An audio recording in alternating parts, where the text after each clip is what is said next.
أعوذ بالله السميع العليم من الشيطان الرجيم من همزه ونفخه ونفثه حمدا يعافي نعمه ويكافئ مزيده يا ربنا لك الحمد كما ينبغي لجلال وجهك الكريم وعظيم سلطانك. Ikhwani fiddin rahimani wa rahimakumullah. Alhamdulillah, segala puji bagi Allah. Salawat serta salam tidak lupa kita aturkan kepada baginda Rasulullah sallallahu alaihi wasallam, qudwah dan uswah kita. Pada kesempatan yang berbahagia ini kita kembali bertemu dalam program tahsin qiraah Al-Quran kita atau tahsin tilawah, dan mudah-mudahan materi yang disampaikan pada hari ini bisa memberikan kita wawasan yang lebih dalam memahami terkait dengan ilmu ataupun tajwid Al-Quran Al-Karim. Baik, pada kesempatan kali ini teman-teman semua akan coba saya jelaskan terkait dengan mad far'i. Namun sebelumnya kita coba lihat kembali bahwasanya hukum mad ini memang dibagi menjadi dua secara garis besarnya.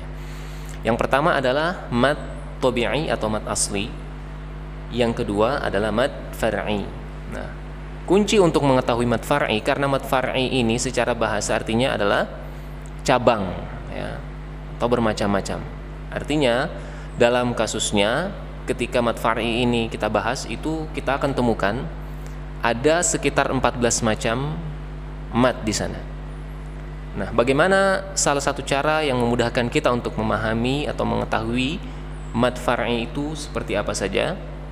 Nah, salah satu rumusnya adalah kita harus pahami dengan benar dulu, kuasai dengan baik apa itu mad tabi'i atau mad asli. Nah, kalau di video sebelumnya materi yang sudah kita sampaikan terkait mad asli atau mad tabi'i ini, itu sudah jelaskan sana apa saja ciri-ciri daripada mad tabi'i. Nah, itu bisa teman-teman lihat di materi terkait dengan mad asli. Namun fokus kita saat ini adalah mad far'i. Nah, mad far'i ini terbagi menjadi 14 macam. Nah, kita akan bahas satu persatu terkait dengan mad far'i, namun tentunya dengan cukup ringkas ya, karena kita tidak bahas sebegitu detail ataupun mendalam. Itu kita butuh waktu khusus untuk membahas masing-masing daripada mad far'i itu sendiri. Sekarang akan disampaikan sekilas saja agar teman-teman bisa membedakan minimal dari durasinya masing-masing atau panjangnya berapa harokat dari setiap mad far'i itu. Yang pertama kita lihat mad ya, yang disebabkan karena bertemu dengan ya, aslinya adalah mad asli ya, ataupun mad tabi'i. Jadi ini sebenarnya kuncinya gini. Apabila mad far'i ini tidak bertemu hamzah ataupun tidak bertemu sukun, maka dia akan kembali kepada mad asli ataupun mad tabi'i. Ya, jadi kembali kepada mad asli, dua harokat saja. Tapi apabila dia bertemu dengan hamzah ataupun ketika dia sukun, ya sukunnya karena wasol, karena waqaf dan lain-lain, maka dia akan menjadi salah satu daripada mad far'i. Entah itu nanti mad apa ya. Nah, jadi yang pertama kita akan bahas adalah ketika mad tabi'i bertemu dengan atau mad asli bertemu dengan hamzah, maka dia akan menjadi mad far'i. Nah, mad far'i ini maksudnya apa? Salah satu dari mad far'i, yakni di sini adalah mad wajib atau mad muttasil dan munfasil. Kemudian ada juga yang ketiga, yakni mad silah tawilah. Nah, jadi penyebab dari salah satu mad far'i ini adalah ketika bertemu dengan hamzah. Yang pertama adalah mad wajib muttasil. Ya, mad yang disebabkan karena adanya mad tabi'i atau mad asli bertemu dengan hamzah dalam satu kalimat atau dalam satu kata. Ya, bahasa Arab daripada kata adalah kalimat. Jadi kalau dalam bahasa Indonesia terkadang kita bingung ya. Nah, tapi saya sebutkan saja artinya berarti. Kalau kalimat dalam Indonesia kan akan beberapa kata ya. Tapi dalam bahasa Arab al-kalimah ini artinya adalah kata. Nah, jadi apabila ada mad tabi'i bertemu dengan hamzah dalam satu kata ya, maka dia akan disebut dengan mad wajib muttasil. Kemudian yang kedua, sebentar kita bahas panjangnya. Kita bahas dulu, ada dua di sini. Mad jaiz munfasil atau mad munfasil. Ini terjadi apabila ada mad tabi'i atau mad asli bertemu dengan hamzah dalam kata yang berbeda. Jadi mad tabi'inya di kata yang pertama dan dan hamzahnya berada pada kata yang berikutnya. Jadi tidak dalam satu kata sebagaimana mad wajib muttasil. Nah, seperti itu. Itu perbedaannya seperti itu. Bagaimana cara untuk membedakannya? Satu rumusnya yang paling memungkinkan adalah kita faham bahasa Arab. Itu kuncinya. Tapi kalau kita nggak faham bahasa Arab, ya minimal adalah kita membuka terjemahannya ataupun bertanya kepada yang faham bahasa Arab. Maka mau tidak mau kita memang harus belajar bahasa Arab semestinya, seharusnya. Nah, kemudian untuk durasinya. Nah, durasinya terkait dengan mad wajib muttasil dan jaiz munfasil ini dalam riwayat Imam Hafiz Thariqah Syatibiyah itu tidak dibedakan durasinya, yakni 4 atau 5, hanya itu durasinya. Ya. Jadi tidak dibedakan. Sebagaimana mad wajib munfasil, maka mad jaiz munfasil sama panjangnya dengan mad wajib muttasil. Jadi tidak bisa dibedakan. Itu dalam riwayat Imam Hafiz Thariqah Syatibiyah. Namun dalam thariqah yang lain itu dibedakan, bahwasanya dibolehkan. Jadi boleh baca 2 harokat ataupun 4 atau 5. Nah, jadi teman-teman semua tidak usah bingung terkait dengan hal ini. Yang terpenting adalah kita punya landasannya, kita punya dasarnya, kita mau praktekkan yang mana itu bebas. Nah, tapi kalau memang bingung, saya rasa pilihan kita untuk memakai thariqah Syatibiyah ini sangat aman ya. Kalau memang kita nggak tahu, tidak bisa membedakan secara bahasa Arab mana mad jaiz munfasil dan mana mad wajib muttasil. Jadi cukup dengan meratakan saja sama-sama 4 harokat ataupun sama-sama 5 harokat. Dan untuk durasi daripada mad ini itu ada perbedaan pendapat juga terkait dengan seperti apa durasi harokat itu. Nah, ini kita perlu bahas. Kenapa? Karena ada sebagian orang yang mendurasikan harokat itu dengan hitungan matematis. Hitungan matematis seperti apa? Jadi semua yang panjang dalam harokat ini itu dihitung secara matematis. Jadi kalau 4 harokat, maka di sana ada 4 huruf tersebut.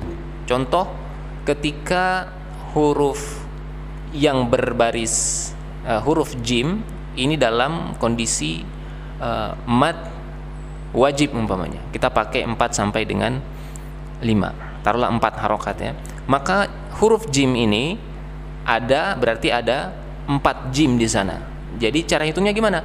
Ja, ja, ja, ja, ja, ja. Nah, seperti itu. Tapi kalau kita durasikan dalam membacanya berarti ja. Nah, hanya seperti itu panjangnya. Tapi pada prakteknya ketika kita talaqi, dan bagi sebagian besar atau mayoritas daripada ulama qiraah, kita lihat di sana ada imam umpamanya Misyari Rashid ataupun Al-Ghamidi ataupun Hudhaifi, mereka mempraktekkan mad jaiz ataupun mad wajib ini, taruhlah 4 harokat, itu tidak seperti durasinya tadi. Yang tadi cukup pendek ya. Tapi pada realnya kita lihat imam-imam tadi mempraktekkan itu sampai lebih dari itu. Jadi seperti apa perbedaannya? Ada pendapat bahwa mereka menggunakan feeling. Selain talaqi memang sudah pakai feeling mereka. Nah, ukurannya gimana? Berarti memang durasinya harokat yang disebutkan matematis tadi dengan harokat daripada ulama-ulama yang kita lihat mereka baca ini, qori-qori ini, itu memang berbeda. Jadi contoh, idza jaa nasrullah. Nah, kita sering bacanya seperti ini kan. Nah, panjang durasinya itu seperti itu. Tapi kalau kita matematis maka akan lebih pendek lagi. Dan itu yang berpendapat sedemikian itu meratakan semua mad itu seperti itu cara bacanya. Nah, demikian silahkan dipilih bagi teman-teman semua mau praktek yang mana. Nah, kalau saya pribadi memang lebih sering mengikuti mayoritas para ulama menggunakan durasi mad ini. Jadi seperti Misyari Rashid, panjangnya akan seperti itu. Jadi akan sangat sulit kalau kita memang mematematis semuanya, menghitungnya dalam hitungan matematis. Intinya adalah memang kita talaqi kepada para guru-guru kita yang memang sudah memiliki sanad. Nah, demikian. Ini terkait dengan mad wajib dan mad jaiz, atau mad muttasil dan munfasil. Kemudian yang ketiga adalah mad arid li sukun. Nah, mad arid li sukun ini kita harus memilih panjangnya berapa. Nah, sebelum kita sebutkan panjangnya dulu, disebabkan karena apa? Nah, kalau sesuai dengan materi di sini disebutkan bahwasanya adalah ketika bertemu dengan yakni huruf yang posisinya dalam posisi mad tabi'i bertemu dengan huruf hidup dalam satu kalimat ya, kemudian diwaqafkan. Contoh al-alamin. Al-alamin itu satu kata, dalam satu kata. Kemudian setelah huruf ya sukun ini itu di sana ada ya, atau setelah mad tabi'i ada huruf hidup. Alamina, alamina. Naknya tidak berbaris sukun ya, tapi berbaris hidup, yakni fathah. Maka ini berlaku mad arid li sukun ketika waqaf. Jadi penyebabnya adalah mad tabi'i yang diwaqafkan, dan setelah mad tabi'i itu huruf hidup. Panjangnya berapa? Durasinya berapa? Kita harus milih 2 atau 4 atau 6. Nah, kalau kita mau milih 2 ya 2 terus berarti. 4 terus panjang ketemu mad arid li sukun. Jangan dipelangi-pelangikan. Karena berasumsi kalau saya praktekkan semua maka saya akan mendapatkan keutamaan. Keutamaan apa? Yang ada adalah malah merusak daripada hukum itu sendiri. Jadi yang dimaksudkan di sini adalah kita harus memilih salah satunya sehingga konsisten dengan durasi yang sudah kita pilih tersebut. Jadi kalau 4 terus. Nah, yang biasanya dipakai adalah yang paling sederhana ataupun paling ideal adalah menggunakan 4 harokat. Tapi kalau murja'ah nggak apa-apa dipakai yang 2 harokat. Nah, itu adalah untuk mad arid sukun. Kemudian mad badal. Nah, coba kita contohkan dulu, tadi lupa, maaf, dicontohkan dulu mad arid sukun. Yang 2 seperti apa? Alhamdulillahi rabbil alamin. Nah, itu yang 2. Alamin. Kemudian Ar-Rahmanir Rahim. Ar-Rahmanir Rahim. Itu 4. Kemudian yang 6 tentu lebih panjang lagi. Alhamdulillahi rabbil alamin. Nah, itu untuk mad arid disukun. Yang keempat, mad badal. Mad badal yakni pengganti huruf hamzah di awal kata. Lambang mad badal itu biasanya berupa tanda baris atau kasroh tegak. Jadi tanda kecil berdiri itu biasanya adalah tandanya. Jadi yang mestinya ada 2 tanda alif di sana, cuman dibuat jadi 1 saja. Jadi kalau huruf ba umpamanya bertemu dengan hamzah itu kan atau alif itu kan jelas ya, bisa disambung hurufnya.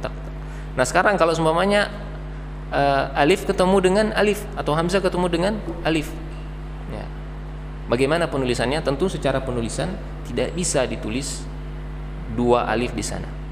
Ya, tidak ditulis 2 alif, tapi a-nya dibuat 1 saja alifnya, terus ditanda diganti dengan badal, makanya disebut mad badal dengan tanda kode berdiri kecil, sehingga tidak perlu ada tulisan 2 alif di sana. Jadi pada amanna umpamanya, amana bukan amanna tapi amana. Nah, seperti itu. Panjangnya berapa? 2 harokat, sama seperti mad tabi'i atau mad asli. Makanya juga dalam pembagian mad asli sebenarnya mad asli ini dibagi juga beberapa macam. Di antaranya itu ada mad badal, kemudian ada mad iwad, dan ada juga mad tamkin. Nah, jadi sebenarnya pembagiannya ada di mad asli. Tapi ada yang berpendapat bahwa selain bahwa mad badal ataupun mad tamkin dan mad iwad ini maksudnya di mad far'i. Tapi ala kulli hal apapun itu panjangnya juga 2 harokat, dan 2 harokatnya sama dengan mad tabi'i atau mad asli. Kemudian mad iwad yaitu mad yang terjadi apabila pada akhir kalimat terdapat huruf yang berbaris fathatain dan dibaca waqaf. Cirinya adalah mad tabi'i, cuman ada tambahan tainnya ya. Jadi kalau fathatain ya, kemudian ya fathatain saja yang terjadi pada fathatain saja. Kemudian dibaca waqaf. Panjangnya juga sama 2 harokat. Ingat, ini 2 harokat saja, tidak lebih. Kebanyakan orang membacanya lebih. Contoh alima, karena memang pengen agar tetap terdengar akhir bacanya itu enak gitu. Padahal justru kalau orang faham yang dengar terkait dengan durasinya itu, hukumnya itu justru nggak enak didengarnya. Cukup dengan alima. Sudah, seperti itu. Jangan ditambah-tambah lagi. Suhufi Ibrahim wa Musa. Oh, itu keliru. Meskipun itu bukan mat iwad ya, tapi kasusnya banyak yang seperti itu. Nah, contohnya mat iwad seperti tadi. Alima, man secara teksnya, tapi dibacanya alima gitu. Dan ingat, jangan sampai ada kesan hamzah sukun di belakangnya. Jadi lempeng aja berhentinya. Alima, alima. Bukan karena dipikirnya 2 harokat, jadi ada penekanan di sana. Jadinya kaku, sehingga terdengar seperti ada hamzah sukun di belakangnya. Alima, ma. Nah, ini adalah penekanan. Jadi ada kesan hamzah sukun di sana. Oke. Itu adalah mat iwad. Kemudian mat lazim mustaqal kalimi. Nah, yaitu mat tabi'i bertemu dengan huruf yang bertasydid, ya, itu disebut dengan mustaqal karena dia bertasydid dan panjangnya adalah 6 harokat. Nah, dan dalam satu kata ya, dalam satu kata. Min, contoh, min dab. Jadi didaknya ditahan dulu sekitar berapa harokat? 6 harokat. Jadi bukan langsung dab, salah, tapi ditahan dulu 6 harokat. Min dabbah. Nah, seperti itu. Contoh juga al-haqqah.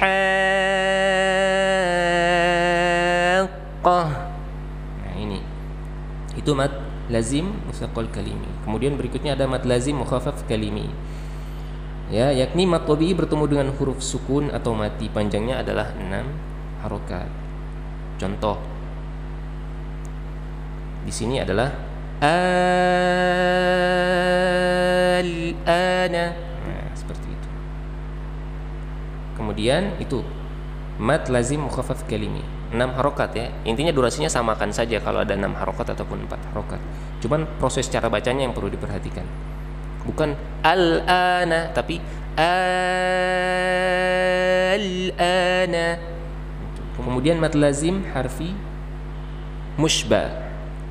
Nah, mat ini terjadi hanya pada awal surat dalam Al-Quran atau disebut dengan fawatihus suwar, pembuka-pembuka surat. Huruf mat ini ada 8, yakni naqasa asalukum, ya, masuk dalam huruf itu. Panjangnya adalah 6 harokat. Contoh alif lam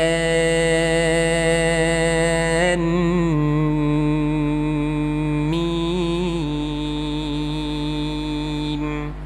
Lam dan mimnya yang dimaksudkan ya. Nah, itu sekitar 6 harokat. Yang berikutnya mat lazim mukhaffaf harfi. Ya. Ada hurufnya adalah hayyun tuhur, ada 5 huruf. Contoh yasin, ya-nya yang dimaksudkan, jadi 2 harokat. Toha, kemudian hami ha, kemudian alif lam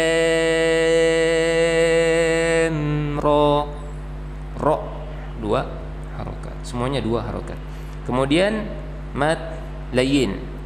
Nah, mat layin ini terjadi apabila huruf berbaris fathah bertemu waw mati atau ya mati, kemudian terdapat huruf lain yang juga mempunyai baris ataupun huruf hidup, tidak sukun.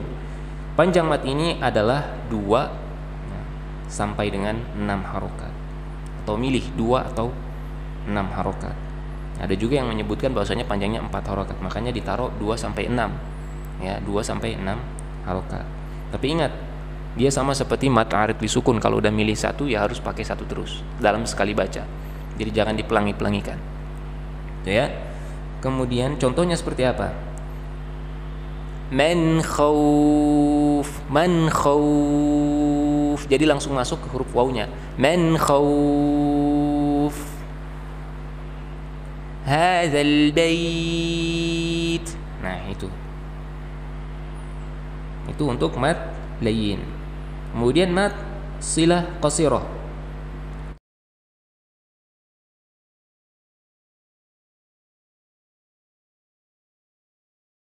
Dan biasanya mat ini dilambangkan dengan baris fathah. Ya, fathah tegak seperti mat badal itu tulisannya. Ya, atau kasroh tegak atau dhammah terbalik pada huruf ha dhamir. panjangnya adalah 2 harokat. Kenapa disebut mad silah qasirah ya? Karena memang ya, panjangnya cuma 2 harokat atau 1 alif. Lahu rabbihi. Nah, cuman seperti itu. Ya, kemudian mad silah tawilah adalah apabila dia bertemu dengan hamzah. Panjangnya adalah 5 atau 6 harokat. Nah, sama dia disamakan dengan mad munfasil. Ya. Ini adalah pendapat para ulama bahwasanya mad silah tawilah itu disamakan dengan mad munfasil. Ya. Kenapa? Karena dia tidak mungkin bertemu dengan hamzah itu dalam satu kata. Tidak mungkin disamakan dengan mad wajib muttasil. Karena selalu yang disebut dengan mad silah tawilah ini hamzahnya pasti bertemu dengan hamzah dalam kata yang terpisah. Karena namanya domir, huruf domir itu pasti di akhir atau di belakang. Itulah mad silah tawilah, panjangnya 5 sampai 6, 5 atau 6. Kemudian yang ke-13 mad farqi, mad farqu. Terjadi bila mad badal bertemu dengan huruf yang bertasydid dan untuk membedakan antara kalimat istifham, pertanyaan, dengan sebutan berita. Ini kalau belum terlalu paham nggak apa-apa, tapi yang penting cirinya ya. Dan panjangnya adalah 6 harokat. Contoh, Qul adzakaraini. Nah, itu. Qul nah, baru dimasukkan ke tasydidnya. Ditahan dulu a-nya baru masuk ke za. Nah, seperti itu. Itu untuk mad farqi. Kemudian mad tamkin. Yakni mad tamkin ini terjadi bila 2 huruf ya bertemu dalam satu kalimat, di mana ya pertama berbaris kasro dan bertasydid dan ya kedua berbaris sukun mati. Nah, contoh huyyitum. Gimana caranya? Ya, apakah dipantulkan ya-nya? Huyyitum, bukan dipantulkan ya, tapi memang diberikan layinnya, sifat layinnya. Sifat mengayunnya. Huyyitum. Jadi bukan huyyitum. Maka ianya nanti nggak terbaca kalau seperti itu. Kemudian ummiyina wan nabiyina. Nah, seperti itu. Ini adalah mad tamkin. Nah, itu adalah terkait dengan pembagian mad far'i. Semoga teman-teman semua bisa mempraktekannya dengan baik dan mudah tentunya. Demikian terkait dengan pembagian mad far'i atau penjelasan terkait dengan mad yang cabang ataupun mad far'i. Baik teman-teman sekalian, kita akan mempraktekkan bagaimana Quran surah Al-Ma'arij, ya, tentunya dengan riwayat Imam Hafiz an Hasim. Silakan dibuka bagi teman-teman yang sudah hafal juga bisa sambil memurojaah. A'udzu billahi minasy syaithanir rajim. Bismillahirrahmanirrahim. Sa'ala sa'ilun bi'adzabin waqi'. Itu versi yang pertama terkait dengan iqlabnya.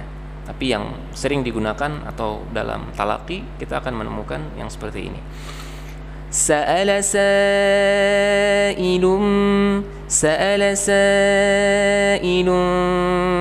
bi'adzabin waqi' lil kafirina laysa lahu dafi' minallahi dzil ma'arij ta'rujul malaikatu war-ruhu ilaihi fi yawmin kana miqdaruhu 50,000 sanah fasbir sabran jamila innahum yarawnahu ba'ida wa narahu qariba yawma takunu as-samaa'u kalmuhl wa takunu al-jibalu kal'ihn wa la yas'alu hamimun hamima yubassarunahum يود المجرم لو يفتدي من عذاب يومئذ ببنيه وصاحبته وأخيه وفصيلته التي تؤويه ومن في الأرض جميعا ثم ينجيه كلا إنها لظى نزاعة للشوى تدعو من أدبر وتولى وجمع فأوعى إن الإنسان خلق هلوعا إذا مسه الشر جزوعا وإذا مسه الخير منوعا إلا المصلين الذين هم على صلاتهم دائمون والذين في أموالهم حق معلوم للسائل والمحروم والذين يصدقون بيوم الدين والذين هم من عذاب ربهم مشفقون إن عذاب ربهم غير مأمون والذين هم لفروجهم حافظون إلا على أزواجهم أو ما ملكت أيمانهم فإنهم غير ملومين فمن ابتغى وراء ذلك فأولئك هم العادون والذين هم لأماناتهم وعهدهم راعون والذين هم بشهاداتهم قائمون والذين هم على صلاتهم يحافظون أولئك في جنات مكرمون فما للذين كفروا قبلك مهطعين عن اليمين وعن الشمال عزين أيطمع كل امرئ منهم أن يدخل جنة نعيم كلا إنا خلقناهم مما يعلمون فلا أقسم برب المشارق والمغارب إنا لقادرون على أن نبدل خيرا منهم وما نحن بمسبوقين فذرهم يخوضوا ويلعبوا حتى يلاقوا يومهم الذي يوعدون يوم يخرجون من الأجداث سراعا كأنهم إلى نصب يوفضون خاشعة أبصارهم ترهقهم ذلة ذلك اليوم الذي كانوا يوعدون. Allahumma arhamna bil Quran. Demikian terkait dengan surat Al-Ma'arij ayat 1 sampai dengan selesai. Mudah-mudahan teman semua bisa mempraktekkan dengan baik terkait dengan surat tersebut. Wabillahi hidayah wa taufiq wal afu minkum. Wassalamualaikum warahmatullahi wabarakatuh.